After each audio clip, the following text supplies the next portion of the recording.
Hey,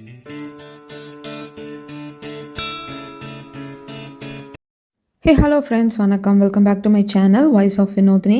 My roommate is a detective அப்படிங்கிற Chinese detective ட்ராமாவை தான் பார்த்துட்ருக்கோம். இன்றைக்கி நம்ம பார்க்க போகிறது எபிசோட் 23ஓட எக்ஸ்ப்ளனேஷன். வீடியோக்குள்ளே போகிறதுக்கு முன்னாடி முதல் முறையாக நம்ம சேனலை விசிட் பண்ணுவாங்க, வீடியோஸை பார்க்குறவங்க பிடிச்சிருந்தா சப்ஸ்கிரைப் பண்ணி சப்போர்ட் பண்ணுங்கள். ரொம்ப பிடிச்சிருந்தா லைக் பண்ணுங்கள், ஷேர் பண்ணுங்கள். எக்ஸ்ப்ளனேஷன் எப்படி இருக்குன்னு சொல்லிட்டு எண்டு வரைக்கும் பார்த்துட்டு மறக்காமல் கமெண்ட் பண்ணுங்கள். இப்போ அவங்க வீடியோக்குள்ளே போயிடலாம். கடைசி எது வரைக்கும் பார்த்துருந்தோம் அப்படின்னா, லூவோட ரிலேட்டிவான ஆன்டி ஒருத்தங்க அவங்க ஹஸ்பண்ட் இறந்து போயிட்டாங்க அப்படிங்கிற ஒரு கேஸ் வருது. ஃபர்ஸ்ட் தன்னோட ரிலேட்டிவ் தான் அப்படின்ட்டு லூவுக்கே தெரியல. ஃபர்தரா விசாரிக்கிறப்ப தான் தெரியுது அவ இறந்து போனது தான் ஆன்டியோட ஹஸ்பண்ட் அப்படின்னு சொல்லிட்டு. அது மட்டும் இல்லாம லூவோட அம்மா வகையில் இருக்கிற எல்லாருமே நோபல் பர்சன்ஸ், அதாவது ராஜ வம்சாவளியை சேர்ந்தவங்க. ஆன்டிக்கும் ஒரு ரெஸ்டாரண்ட் மேனேஜர், அது ஆன்டியோட ரெஸ்டாரண்ட் தான், அந்த மேனேஜருக்கும் ஒரு அஃபேர் இருக்கு. ஸோ அதனால தான் ஆன்டியை கொலை பண்ணியிருப்பாங்க அப்படின்னு கேஸ் மூவ் ஆகுது. அந்த மேனேஜர் பிடிச்சி விசாரிக்கிறாங்க.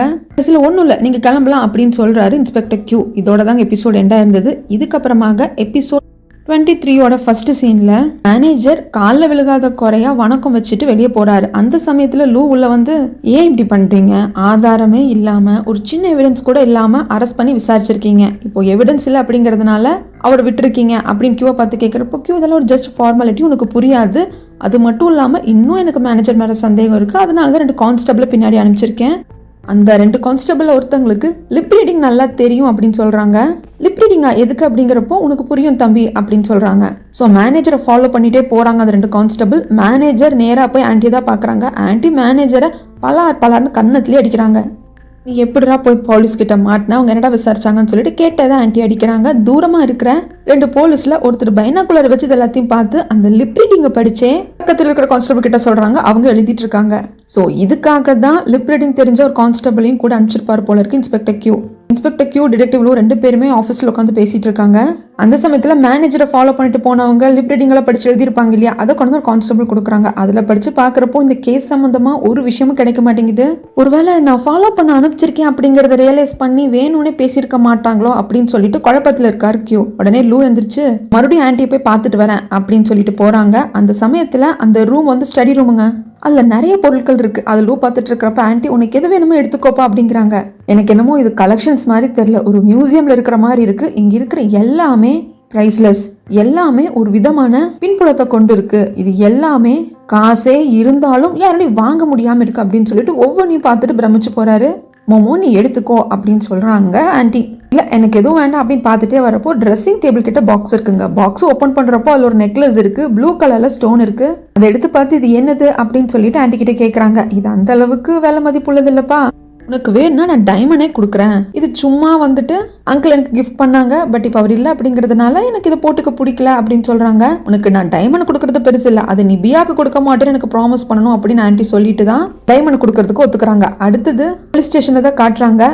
லூ சாமையா தொங்கிட்டு இருக்காங்க. பியா வந்து எழுப்பி விடுறாங்க.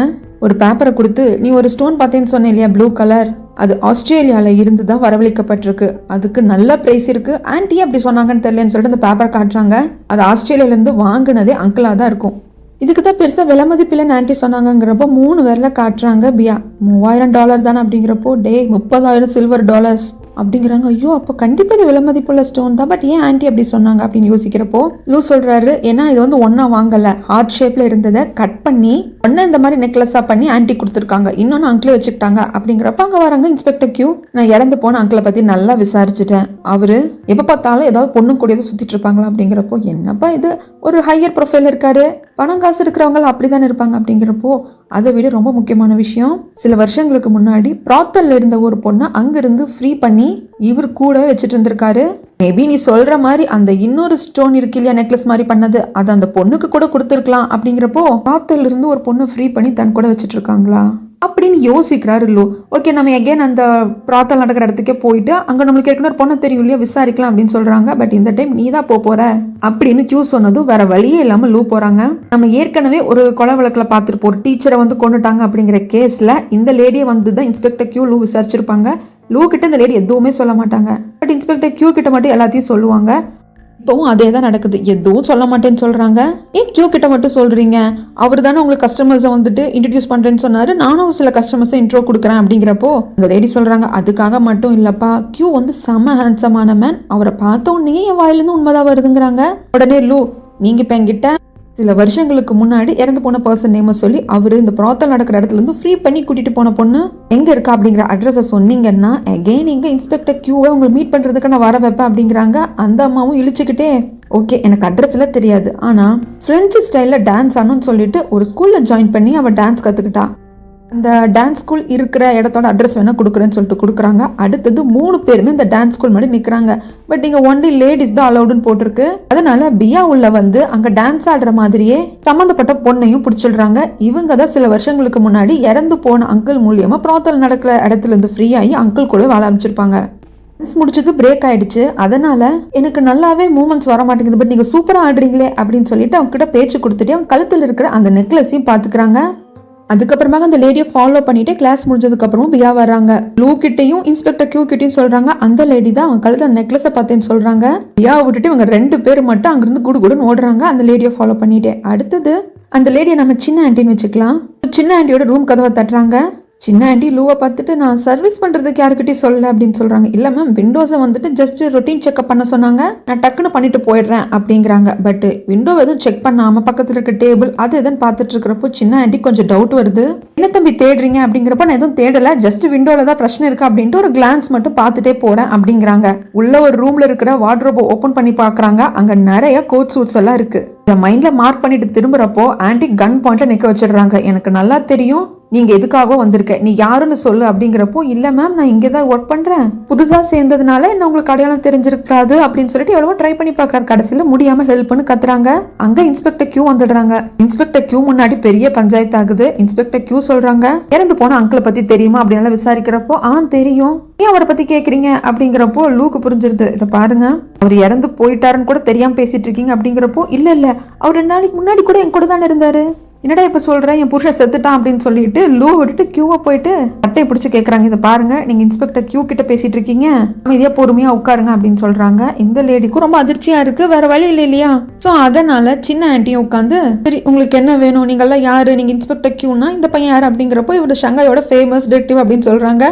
சின்ன ஆண்டி அப்படியா, நான் நம்ப மாட்டேன், நான் பேப்பர்ல படிச்சேனே அந்த டிடெக்டிவ் வயசானவரா இருப்பாரு அப்படின்னு சொல்லணும்னு லூக்கு டென்ஷன் ஆகுது. பியா லைஃப்லயே நீ தாண்டி எனக்கு மான்ஸ்டர் அப்படின்னு சொல்லிட்டு இவர் இது பண்ணிட்டு இருக்காரு. சரி அதெல்லாம் அப்புறம் இருக்கட்டும்னு சொல்லிட்டு லூ டைரக்டா கேக்குறாங்க அங்கிள் எந்த மாதிரியான ட்ரெஸ் எல்லாம் வேர் பண்ணுவாங்க அப்படிங்கிறப்போ என் கூட வெளியே வரப்போ கோட் சூட் போட்டுக்குவாரு, எப்பவுமே கையில ஒரு ரிங் வச்சிருப்பாரு, அவரோட ஷர்ட் பாக்கெட்ல எப்பவுமே ஒரு விதமான சின்ன ஒரு சுருக்கு பை மாதிரி இருக்குன்னு சொல்றாங்க. அப்படி அதை காட்டுங்கன்னு சொல்றாங்க. அந்த சுருக்கு பை எதுக்குன்னா அங்கிளுக்கு பர்ஃப்யூம் போட்டுக்கிறது பிடிக்காதுங்களாமா, அந்த ஸ்மெல் அவருக்கு ரொம்ப ஹார்மா இருக்கும் அப்படிங்கிறதுனாலையும் ரொம்ப ஸ்ட்ராங்கான ஸ்மெல்ல அவரால் பிரீத் பண்ணவும் முடியாது அப்படிங்கிறதுனாலையும் அவரோட பேக்கெட்ல எப்பவுமே நல்ல ஸ்மெல் வரணும் இல்லையா, அதனால இந்த சின்ன சின்ன சுருக்கு பை மாதிரி இருக்கிறதுல நல்ல மனம் கொடுக்கக்கூடிய சாண்டில் இல்லைன்னா வேற ஏதாவது பூக்களால ஆனது ஃப்ரூட்ஸால ஆன ஏதோ ஒண்ணு இந்த சின்ன சுருக்கு பைக்குள்ள வச்சு அவரோட கோட் பேக்கெட்ல வச்சுக்குவாராமா. அதையும் கொண்டு வந்து காட்டுறாங்க. இது எங்க வாங்கினீங்க அப்படின்னு கேட்கறப்போ நான்லாம் வாங்கல, நான் டான்ஸ் ஸ்கூல் போறேன் இல்லையா, அப்ப எனக்கு ஒரு லேடி ஃப்ரெண்ட் ஆனாங்க, அவங்க கிட்ட நான் பேசிட்டு இருக்கிறப்பதான் என் ஹஸ்பண்டுக்கும் இதே மாதிரி தான் நிறைய பர்ஃப்யூம் போட்டுக்க மாட்டாரு, அது ரொம்ப ஹார்மா இருக்கும், அதனால என் ஹஸ்பண்ட் ஒரு பாக்கெட்ல இந்த மாதிரி சின்ன சின்ன சுருக்கு பைகளை தான் வச்சுக்குவாங்க அப்படின்னு சொல்றாங்க. அவங்க தான் எனக்கும் இதை கொடுத்தாங்க அப்படின்னு சொல்றாங்க. இந்த லேடி எப்படி இருப்பாங்கன்னு கேட்டதுக்கு ஹைட்டா இருப்பாங்க, ஃபேரா இருப்பாங்க, கண்ணால பெருசா இருக்குங்கிறப்போ கியூ நீங்க சொல்றது அழகா இருக்கிற பொண்ணுங்க எல்லாருக்குமே இருக்கும், வேற ஏதாவது உங்களுக்கு தெரியுமான்னு கேட்கறாங்க. தெரியாதுன்னு சொல்லிடுறாங்க. சரி இந்த பாக்ஸ் இந்த லேடி உங்களுக்கு எப்போ கொடுத்தாங்க அப்படிங்கிறப்போ ஒரு 2-3 மந்த்ஸ்க்கு முன்னாடின்னு சொல்றாங்க. உங்களை தவிர வேற யாராவது கிட்ட பேசியிருக்காங்களா அப்படின்னு கேட்கறப்பதான் சின்ன ஆண்டிக்கும் இப்ப தோணுது, எனக்கு இப்பதான் ஸ்ட்ரைக் ஆகுது, அவங்க என்ன தவிர வேற யாருக்கிட்டையும் பேசுனதும் கிடையாது, அதை நான் பார்த்ததும் கிடையாது அப்படிங்கிறாங்க. ஓகே இறந்து போன அங்கிளோட ஒய்ஃபுக்கு அங்கிளுக்கும் உங்களுக்கும் இருக்கிற இந்த இல்லீகல் அஃபேர் எப்போ தெரிஞ்சது அப்படிங்கிறப்போ சின்ன ஆண்டி சொல்றாங்க ஒரு 2 மாசத்துக்கு முன்னாடி வந்தாரு, என் ஒய்ஃபுக்கு எல்லாம் தெரிஞ்சிருச்சு, நீ கொஞ்சம் ஜாக்கிரதையா இருன்னு சொன்னாங்க அப்படிங்கிறாங்க. லூ திடீர்னு பாய்க்கும் இறந்து போன அங்கிளுக்கும் பிசினஸ்ல எந்த விதமான ஷேர்ஸ் எல்லாம் இருந்தது அப்படின்னு கேட்கறாங்க. சூப்பர் மார்க்கெட்டு, அதுக்கப்புறமா நியூஸ் பேப்பர், ரியல் எஸ்டேட், இந்த மாதிரி நிறைய இன்வெஸ்ட் பண்ணியிருக்காங்க. கெமிக்கல் பிளான்ட் ஒன்று இருந்தது, அதில் கூட அங்கிளுக்கு ஷேர் இருந்ததுன்னு சொல்றாங்க. அப்படியா, அது எந்த இடம் என்ன அப்படிங்கிறத கொஞ்சம் பாய் கிட்ட கேட்டு சொல்லுங்கன்னு சொல்றாங்க. சின்ன ஆண்டி வீட்டில இருந்து அங்கேயே கியூ ஃபோன் பண்ணிட்டு எந்த இடம் அப்படிங்கிறத லூக்கிட்டையும் சொல்றாங்க. அடுத்தது ஒரு ஹோட்டல்ல இருக்கிற பிரைவேட் ரெஸ்டாரண்ட் ரூம் மாதிரி இருக்குங்க. அந்த இடத்துல டிடெக்டிவ் லூவும் அவங்க ஆண்டி உட்காந்து பேசிட்டு இருக்காங்க. டிடெக்டிவ் லூ சொல்கிறாங்க, எனக்கு ஒரு பிரச்சனை இருக்குது. ஒருத்தங்க குற்றவாளின்னு தெரிஞ்சதுக்கு அப்புறமாக, என் அறிவுக்கு அது பட்டதுக்கு அப்புறமாக அவங்கள நான் விட்டுட்டேன் அப்படின்னா எனக்கு தூக்கமே வராது ஆண்டி. நீங்கள் தான் அங்கிளை கொலை பண்ணியிருக்கீங்க.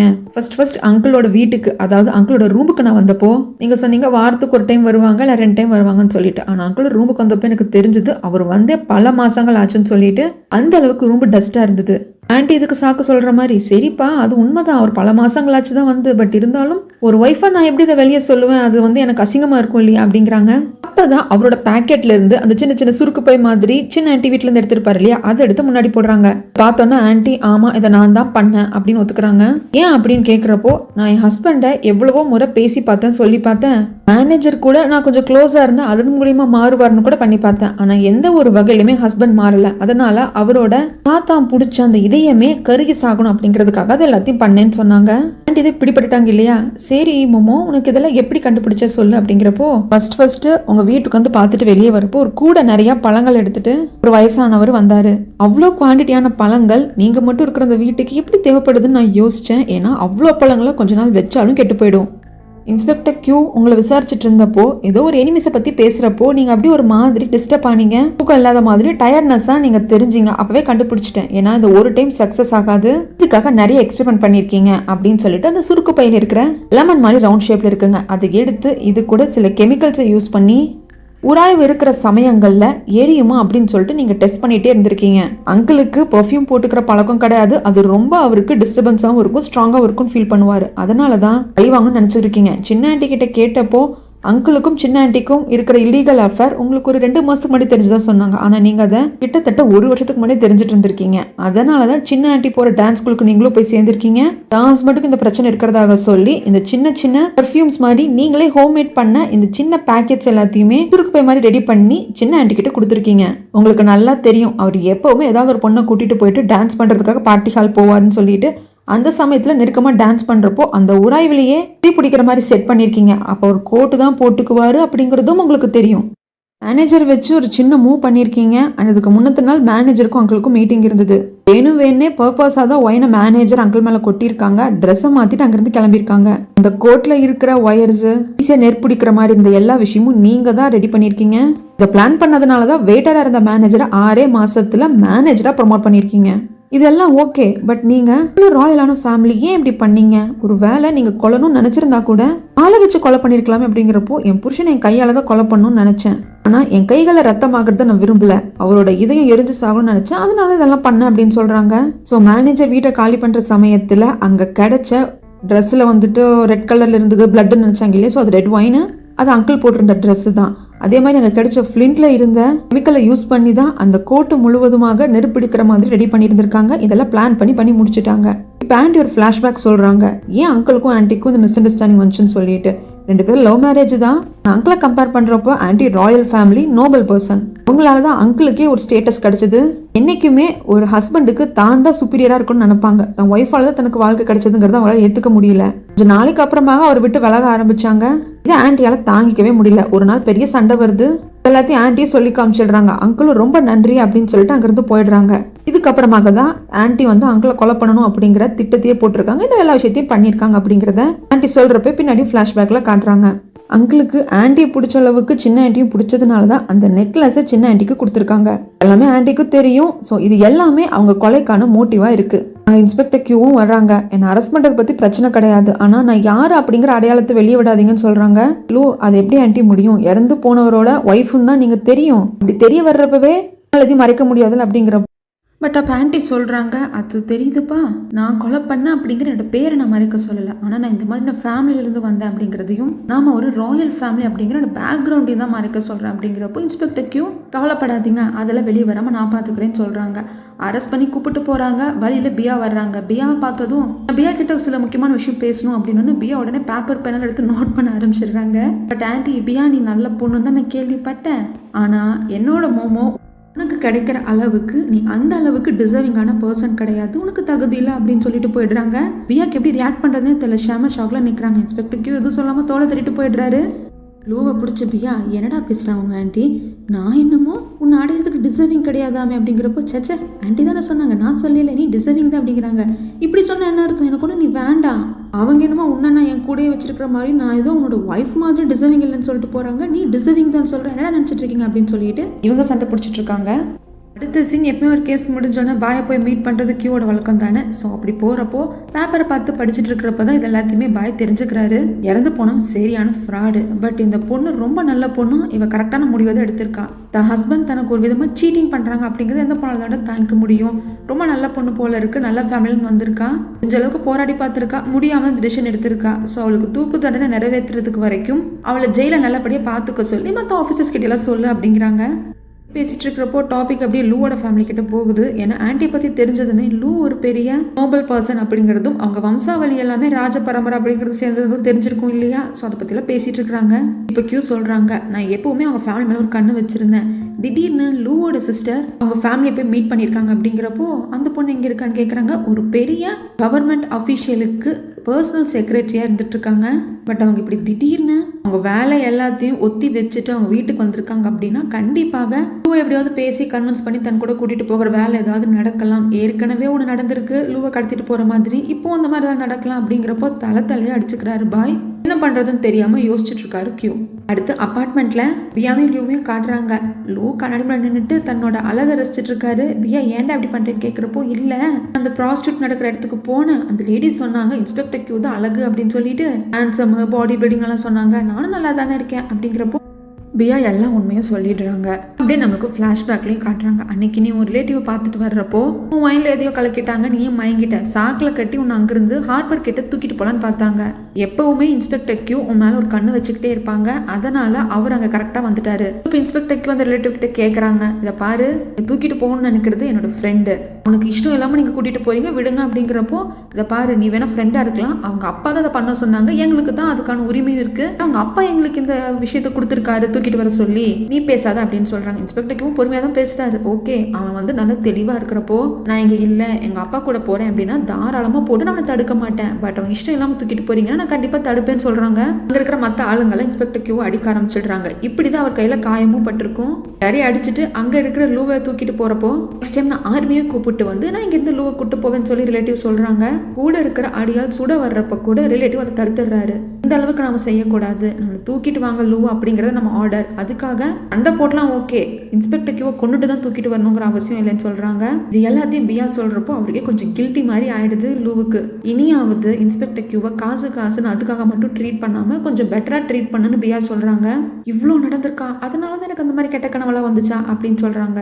ஸோ தேங்க்ஸ் சொல்லணும் அப்படிங்கிறதுக்காக டின்னரை லூவே தன் கையால் ப்ரிப்பேர் பண்ணுறாங்க. பியா, இன்ஸ்பெக்டர் கியூ எல்லாருமே 3 பேரும் ஒன்றா உட்காந்து சாப்பிட ஆரம்பிக்கிறாங்க. இது ஒரு தேங்க்ஸ் கிவிங்கான டின்னர் தான் அப்படின்னாலும் தேங்க்ஸ் சொல்கிறதுக்கு லூவோட வாயில வரவே மாட்டேங்குது. ஏன்னா நம்ம ஃப்ரெண்ட்ஸ் கூட எப்போவுமே அடிச்சுட்டு பிடிச்சிட்டு ஜாலியாக இருக்கிற சமயத்தில் அவங்க நமக்கு ஒரு ஹெல்ப்பே பண்ணாலும் நம்மளுக்கு ரியலைஸ் பண்ணாலும் நம்மளுக்கு தேங்க்ஸ்ன்னு சொல்கிறதுக்கு டக்குன்னு வராது இல்லையா.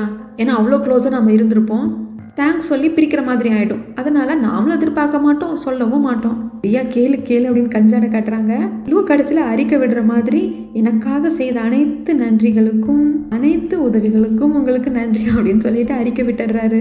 ஐயா அடா பாவி அப்படிங்கிறப்போ இப்போ பியா தேங்க்ஸ் சொல்கிறாங்க. நீ எதுக்குமா சொல்கிறேன்னு லூ கேட்குறப்போ, இல்லை எனக்கு ஃப்ரெண்ட்ஸே இருந்தது கிடையாது, நீங்கள் தான் எனக்கு ஃப்ரெண்ட்ஸுங்கிறப்போ, உங்களுக்கு ஃப்ரெண்ட்ஸ் இல்லை ஏன்னா எங்கள் அப்பாவை பார்த்தாலே எனக்கு யாரும் ஃப்ரெண்ட்ஸ் இருக்க மாட்டாங்கங்கிறப்போ, ஏன் லூவோட வயசு சும்மா இருக்குமா, அதுக்கு காரணம் உங்கள் அப்பா இல்லை, உங்கள் அப்பா மேலே பழி போடாத. உன்ன மாதிரி ஒரு கேரக்டர் உள்ள பொண்ணுக்கிட்ட, அரகேட்டான பொண்ணுக்கிட்ட எவன் தான் ஃப்ரெண்ட்ஷிப் வச்சுக்குவான், இல்லை எவன் தான் ஃப்ரெண்ட்ஷிப் வச்சுக்குவான் அப்படின்னு மறுபடியும் 2 பேத்துக்குள்ள சண்டை ஸ்டார்ட் ஆயிடுது. இவனுங்க எப்போ பார்த்தாலும் சோத்து கூப்பிட்டே சண்டை போடுறாங்கய்யா, நம்மளையும் சாப்பிட விட மாட்டேங்கிறானுங்க அப்படின்னு சொல்லிட்டு இன்ஸ்பெக்டர் கியூ உட்காந்துருக்காரு.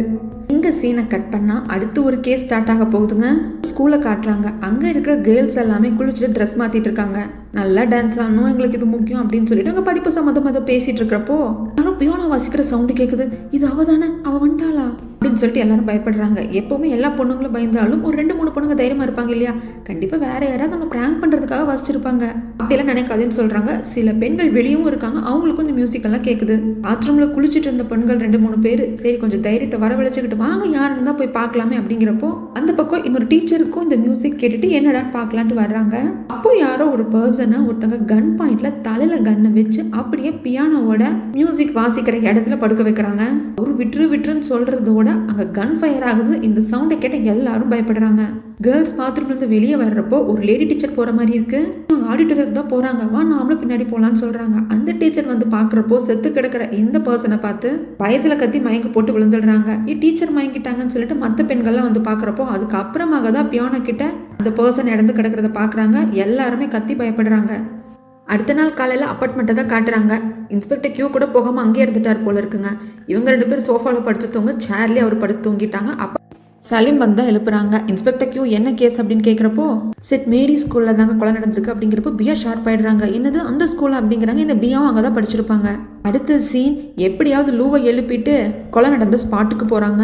அப்போ செத்து கிடக்கிற பர்சனோட காலரில் ஒயிட் கலர் தான் பவுடர் மாதிரி இருக்குங்க. ஒரு பெண்ணை டச் பண்ணி அதை ஸ்மெல் பண்ணி பார்க்குறாரு லூ. இந்த பியானோ டீச்சரை பார்த்துருக்கீங்களா அப்படிங்கிறப்போ இல்லை, ஐ திங்க் இப்படி தான் ட்ரான்ஸ்ஃபரே வந்திருப்பார் போல இருக்கு அப்படி நல்லா பேசிகிட்டு இருக்காங்க.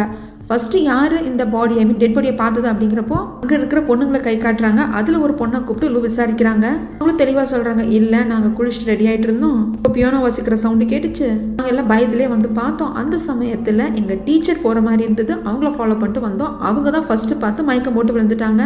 அதுக்கப்புறமாக தான் நாங்கள் டீச்சரை பார்க்க வந்த சமயத்தில் நாங்கள் இந்த டெட் பாடியை பார்த்தோம் அப்படின்னு சொல்கிறாங்க. அப்போ லூ திரும்பி இந்த பொண்ணுங்க ஃபர்ஸ்ட்டாக பார்க்கல, ஸோ ஃபர்ஸ்ட்டாக பார்த்தா ஐ விட்னஸ் நான் பார்க்கணுங்கிறப்போ அந்த டீச்சர் இப்போது மயக்க நிலைமையில் இருக்காங்க. அவங்க கொஞ்சம் க்யூர் ஆனதுக்கப்புறம் தான் விசாரிக்க முடியும்னு சொல்லிடுறாங்க. இந்த ஸ்கூல் கேர்ள்ஸ் மட்டுமே படிக்கிற ஸ்கூலுங்க. அப்போ அந்த பிரின்ஸிபால் வர்றாங்க. பியா வந்து என்னோட பேர் பியா அப்படின்னு சொல்லிக்கிறாங்க. என்னோட சர்நேம் பாய் அப்படின்னு சொல்கிறப்போ நீங்கள் பார்த்த மாதிரியே இருக்கேன் அப்படின்னு சொல்லிட்டு கடைசியில் கண்டுபிடிச்சிடுறாங்க. பியா தான் சொல்லுவாங்க, நான் தான் இந்த ஸ்கூலில் படித்தேன் அப்படின்னு சொல்லிட்டு. சரி பியா நீ எங்கே என்ன பண்ணுற அப்படிங்கிறப்போ நான் இன்டர்வியூ எடுக்க வந்திருக்கேன் அப்படின்னு சொல்கிறாங்க. டீச்சர் பிரின்ஸிபால் ஆகிட்டாங்க, ஸோ உங்களை நான் இன்டர்வியூ எடுக்கிறது எனக்கு ரொம்ப பெருமையாக இருக்குங்கிறப்போ லோ ஓகே அதெல்லாம் இருக்கட்டும், பியா எப்படி ஸ்டூடெண்ட்டாக இருந்தப்போ அப்படிங்கிறப்போ பிரின்ஸிபால் தான் சொல்கிறதுக்கு வர்றாரு. பியா பிரின்ஸிபால் கிட்ட போயிட்டு பிடிச்சி கிள்ளி வச்சிடுறாங்க ஒரு ரகசியமா. அதனால ஐயோ ரொம்ப நல்ல பொண்ணு, இந்த பொண்ணு படித்தப்போ எங்களால் மறக்க முடியாத நிறைய நினைவுகளை எங்களுக்கு கொடுத்துருக்கா, அந்த டைமிங்கே இவ்வளோ சூப்பராக இருந்தது தெரியுமா, அதுக்கெல்லாம் காரணம் இந்த பொண்ணு தான் அப்படிங்கிறதோட எங்கள் எபிசோடு முடியுதுங்க. இதுக்கப்புறம் என்ன நடந்தது அப்படிங்கிறது அடுத்த எபிசோடில் பார்க்கலாம். இது வரைக்கும் ஸ்கிப் பண்ண பொறுமை பார்த்ததுக்கு ரொம்ப நன்றி. எக்ஸ்பிளேஷன் எப்படின்னு சொல்லிட்டு மறக்காம கமெண்ட் பண்ணுங்கள். ரொம்ப பிடிச்சா லைக் பண்ணுங்கள், ஷேர் பண்ணுங்கள், சப்ஸ்கிரைப் பண்ணி சப்போர்ட் பண்ணுங்கள். தேங்க்யூ.